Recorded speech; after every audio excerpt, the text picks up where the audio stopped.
बिस्मिल्लाहिर्रहमानिर्रहीम। अस्सलाम वालेकुम respected viewers and family members.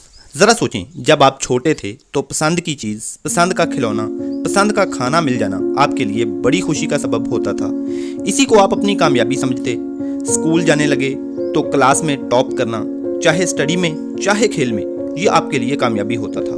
Matric के बोर्ड एग्जाम्स में स्कूल, सेंटर, तहसील, ज़िला या बोर्ड में पोजीशन हासिल करना आपके लिए बड़ी कामयाबी होता था। इसके बाद कॉलेज या यूनिवर्सिटी टॉप करना आपके लिए कामयाबी का एक तस्वर बन गया। तालीम मुकम्मल हुई, जॉब या फिर किसी भी रोजगार के लिए मारे मारे फिरने लगे। इस वक्त जॉब या फिर अच्छा रोजगार हासिल करना आपके लिए कामयाबी था। किसी के लिए पसंद की शादी कामयाबी थी। सोचो, जब आपने मैट्रिक में पोजीशन लेने के लिए मेहनत की और आप पोजीशन लेने में कामयाब हो गए, तो क्या अब वही चीज आपके लिए कामयाबी रही? बाद में आपके लिए कामयाबी की डेफिनेशन बदल गई। बाद में आप किसी और चीज को कामयाबी समझने लगे। यकीनन अब आपके लिए कोई और चीज, कोई और गोल हासिल करना कामयाबी था। अब अगर आपने वो भी हासिल कर ली तो क्या आप कामयाब हो गए? जब आपने वो हासिल कर लिया तो यकीनन अब कोई और चीज, कोई और गोल आपकी जिंदगी में आ जाएगी और यूं आप सारी जिंदगी कामयाबी के पीछे भागते रहोगे और कामयाब नहीं हो पाओगे। और कामयाबी के पीछे भागते भागते थक जाओगे और एक दिन खत्म हो जाओगे। कामयाबी की तारीफ आपकी ही जिंदगी में कई दफा बदलती है और हर दूसरे पर्सन के नजदीक कामयाबी की कुछ और ही डेफिनेशन होती है।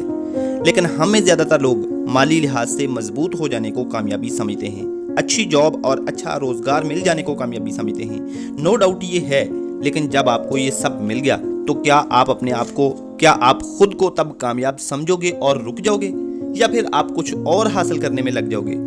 ये सब कुछ आपने जिंदगी में देखा हुआ है।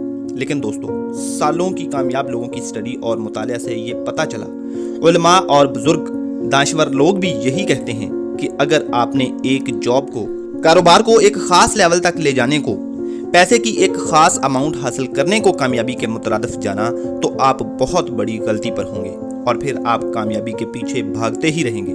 और अगर आप अपनी जिंदगी की झोली में मेहनत, लर्निंग, अच्छी सोच, आजिज़ी, खाकसारी जैसे मोतियों से भर लेंगे तो आपको वो कामयाबियां भी मिलेंगी जो आपने कभी सोची भी ना होंगी।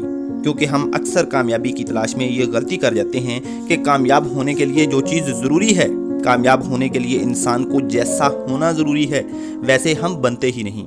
हम खुद पे फोकस नहीं कर पाते, हम बस कामयाबी के पीछे ही भागते रहते हैं। खुद को हर लम्हा, हर रोज़ बेहतर नहीं बना पाते क्योंकि हमारा फोकस तो कहीं और ही होता है। जब हम अपने आप पे तवज्जो देने के बजाय, अपनी खूबियों खामियों पे तवज्जो देने के बजाय, अपने आप को इम्प्रूव करने के बजाय हम कामयाबी के पीछे भागते रहते हैं तो असल में हम कामयाबी के लिए नाअहल हो जाते हैं। क्योंकि कामयाबी की अहलियत तो वो चीज़ें अपने आप में पैदा करना है जिनकी वजह से कामयाबी आती है, और हम कामयाबी के पीछे भागते हुए अपने आप में वो चीज़ें पैदा करना भूल जाते हैं। जब हम अपने आप में वो चीज़ें पैदा करना भूल जाते हैं तो सोचो, कामयाबी नाअहल के पास थोड़ी आएगी, वो तो उसी के पास आएगी जो उसका अहल है।